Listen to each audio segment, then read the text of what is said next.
যে বাংলাদেশের অন্যতম একজন ব্যক্তি ওসমান বিন হাদি নাম শুনছেন?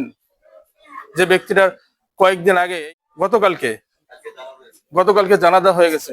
দেখেন কোন মায়ের সন্তান, তার জন্য সারা বাংলাদেশের মানুষ কি করতেছে, চোখের অশ্রুটা ফেলতেছে। এই বাচ্চাটা কোথাকার স্টুডেন্ট জানেন আপনারা? এ হচ্ছে মাদ্রাসার স্টুডেন্ট। আরেক ব্যক্তিকে ঠিক অনুরূপ আরেকজন ব্যক্তির জন্য সারা বাংলাদেশের মানুষ বদদোয়া করতেছে। তার নাম কি জানেন? ফয়সাল, যে হচ্ছে কিলার। তার বাবা মা আজকে হাজার মানুষ গালি দিচ্ছে। জাস্ট শুধু পার্থক্য কি জানেন?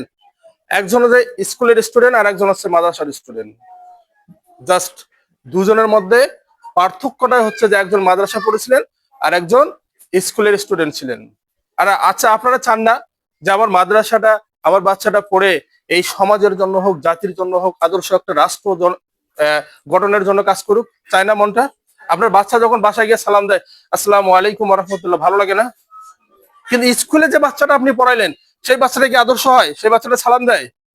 সেই বাচ্চাটার দেখবেন যে হয়তো আপনি ভালো পর্যায়ে তাকে নিয়ে গেছেন, কিন্তু আপনাকে আপনাকে আদর্শ মা, আদর্শ বাবা হিসেবে গণ্য করে না। আপনাকে যখন আপনার বয়স হয়ে যাবে, তখন আবার কোথায় পাঠাবে জানেন? বৃদ্ধাশ্রম নামক একটা কলঙ্কিত জায়গায় পাঠাবে, যেটা ইসলামিক শরীয়ত সম্মত কোনো জায়েজ নেই, বিধান নেই। তাহলে আপনারা চান শেষ বয়সে কি বৃদ্ধাশ্রমে যাবেন? যখন আপনার এই বাচ্চাটাকে আপনি এই গোড়াটা শক্তিশালী করবেন, আপনার বাচ্চাটাকে বেশি দূর পড়ানোর দরকার নাই।